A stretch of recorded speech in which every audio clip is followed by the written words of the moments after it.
बच्चों, इस वीडियो में हम आपको पढ़ाएंगे क्लास 12 बॉटनी। इस वीडियो में हम लोगों की टॉपिक है सामाजिक वानिकी। सामाजिक वानिकी और झूम खेती, है ना। तो इसमें फर्स्ट हेडिंग है सामाजिक वानिकी, सोशल फॉरेस्ट्री। सोशल फॉरेस्ट्री, तो वनों के संरक्षण के लिए, वनों के संरक्षण के लिए जो है हमारी सरकार ने अनेक कार्यक्रम शुरू किए। बेटा, वनों के संरक्षण के लिए हमारी सरकार ने अनेक कार्यक्रम का जो है शुरुआत किया है। और जो है सामाजिक वानिकी भी जो है इसमें से जो है एक प्रमुख कार्यक्रम है।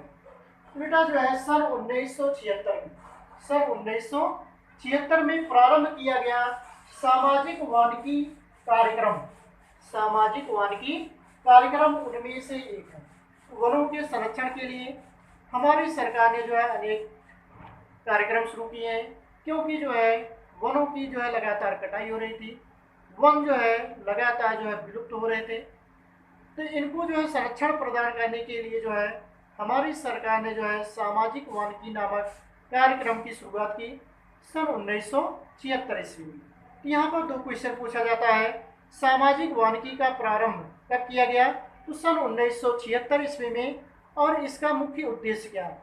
तो ग्रामीण क्षेत्रों में रह रहे लोगों को उनकी जो है प्राकृतिक आवश्यकताएं या जो है प्राकृतिक संसाधनों को जो है उपलब्ध कराना और जो है पादपों को जो है संरक्षण प्रदान करना ही जो है सामाजिक वानिकी का मुख्य उद्देश्य है। तो सामाजिक तथा जो है सार्वजनिक रिक्त भूमि पर, बेटा जो है गांव में जो है कुछ भूमि ऐसी होती है जिस पर गांव के जो है किसी भी व्यक्ति का जो है निजी अधिकार नहीं होता है ना, या जो है उस पर सरकार की जो है कोई अधिकार नहीं होती है। उस पर गांव के जितने भी व्यक्ति हैं सभी का अधिकार होता है। ऐसी भूमि जो है ग्राम समाज कहलाती है। क्या कहलाती है? ग्राम समाज। तो सामाजिक तथा जो है सार्वजनिक रिक्त भूमि पर जो है जन सहयोग से अर्थात लोगों की सहयोग से जो है वन लगाकर जो है ग्रामीण क्षेत्रों में लोगों की वन उपज अर्थात जो है वनों से प्राप्त होने वाले जो है वन उपज संबंधी दैनिक आवश्यकताएं जैसे जो है ईंधन, चारा, जल, घास, घर निर्माण हेतु लकड़ी की पूर्ति ही जो है सामाजिक वानिकी का मुख्य उद्देश्य है। बेटा जो है जो ग्रामीण क्षेत्र में रह रहे लोग हैं उनको जो है ईंधन की आवश्यकता होती है, लकड़ी की आवश्यकता होती है, या जो है चारे की आवश्यकता होती है, जल की आवश्यकता होती है, घास की आवश्यकता होती है, घर के निर्माण के लिए जो है लकड़ी की आवश्यकता होती है, या जो है अन्य किसी कार्य के लिए लकड़ी की आवश्यकता होती है। ये जो है उन्हें वनों से मिलता है। तो यदि जो है सार्वजनिक रिक्त भूमि पर जो है वन जो है रोपण किए जाएंगे, इससे जो है उनकी आवश्यकताएं पूरी होती रहेंगी। तो सामाजिक वानिकी से जहां ग्रामीणों को जो है वन उपज संबंधी आवश्यकताएं पूरी होती हैं और दूसरी ओर इससे जो है बेरोजगारों को बेटा जो है काम मिल जाता है। जिनके पास जो है रोजगार नहीं है ना, उनको जो है काम करने के लिए जो है रोजगार मिल जाता है।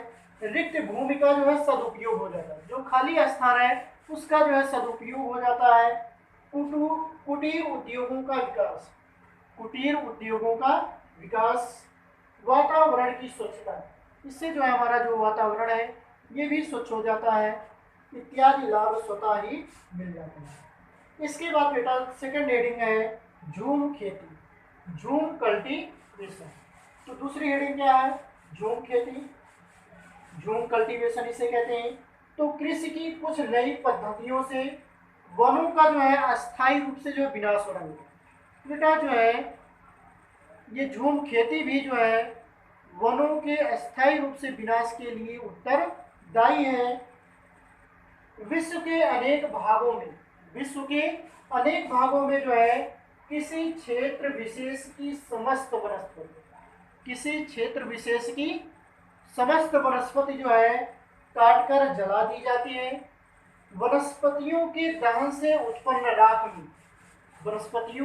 से उत्पन्न राख में जो है अनिवार्य खनिज मृदा में मिलाकर अनिवार्य खनिज मृदा में मिलाकर जो है उर्वरता में जो है वृद्धि करते हैं। ऐसी मृदा में जो है 2 से 3 फसलें उगाई जाती हैं। 2 से 3 फसलें उगाई जाती हैं जब उर्वरता जो है कम हो जाती है। जब भूमि की उर्वरता कम हो जाती है तो किसान जो है नए क्षेत्र साफ करके वहाँ भी इसी प्रकार फसल उगाते हैं। इसी प्रकार समय समय पर स्थान बदलकर जो है खेती करने को झूम खेती या स्थानांतरी खेती कहते हैं, शिफ्टिंग कल्टीवेशन कहते हैं। तो बेटा समझिएगा झूम खेती क्या होता है। तो झूम खेती में जो है जैसे कहीं पर जो है वन है ना, उसको जो है काट करके जला दिया जाता है। इससे जो है वो उस भूमि की उर्वरा शक्ति अर्थात उर्वरता जो है बढ़ जाती है और वहाँ पर खेती करना शुरू कर देती है। तो 2 से 3 फसल उगाएंगे, जैसे एक फसल काटे दूसरी फसल बोए, फिर दूसरी फसल काटे तीसरी फसल बोए। वहाँ पर जो है 2-3 फसलें उगा करके जो है उस भूमि को खाली छोड़ देती है ना, ताकि वहाँ पर पुनः जो है पौधे उगाएं और दूसरे स्थान पर जो जंगल होते हैं उसको काट करके जला देते हैं और फिर वहाँ पर जो है खेती करते हैं, है ना। फिर जो है 2-3 फसल उगाएंगे और जो है फिर उस स्थान को रिक्त छोड़ देंगे और दूसरे स्थान के जो है जंगलों को काट करके वनों को काट करके जो है उसको जो है जला देते हैं और वहाँ पर जो है खेती करना प्रारंभ कर देते हैं। और इस प्रकार एक स्थान से दूसरे स्थान पर खेती करने को, माने समय के साथ साथ जो है स्थान बदलकर जो है खेती करने को क्या कहते हैं, झूम को खेती कहते हैं। तो समय समय पर जो है स्थान बदलकर जो है खेती करने को झूम खेती या जो है स्थानांतरी खेती कहते हैं, शिफ्टिंग कल्टीवेशन कहते हैं। और जो है किन क्षेत्रों में जो है झूम खेती की जाती है, बेटा नागालैंड, आप नाम सुने होंगे नागालैंड का। नागालैंड, मिजोरम, मेघालय, अरुणाचल प्रदेश, त्रिपुरा तथा आसाम में जो है इसी प्रकार की जो है खेती की जाती है। बेटा क्वेश्चन पूछा जाता है किन स्थानों पर जो है स्थानांतरी खेती की जाती है, झूम खेती की जाती है। तो नागालैंड, मिजोरम, मेघालय, अरुणाचल प्रदेश, त्रिपुरा तथा आसाम में जो है झूम खेती या जो स्थानांतरी खेती करती है। तो ये बेटा जो है वनों के विनाश की अस्थायी विधि है ना। तो झूम खेती किसे कहते हैं, जैसे जो है किसी भी स्थान के जो है वनों को काटकर जला देते हैं और फिर उसमें जो है कुछ खनिज पोषक तत्व मिलाकर उस भूमि को जो है उर्वर बना देते हैं, है ना। वहाँ पर जो है 2 से 3 खेती करते हैं, 2 से 3 बार फसलें काटते हैं और फिर उस स्थान को छोड़ देते हैं, दूसरे स्थान के जो है वनों को काटते हैं और वहाँ पर जो है खेती करना प्रारंभ कर देते हैं। तो इस प्रकार जो है समय समय पर जो है स्थान बदलकर खेती करने को ही क्या कहते हैं, स्थानांतरित खेती या जो झूम खेती कहते हैं।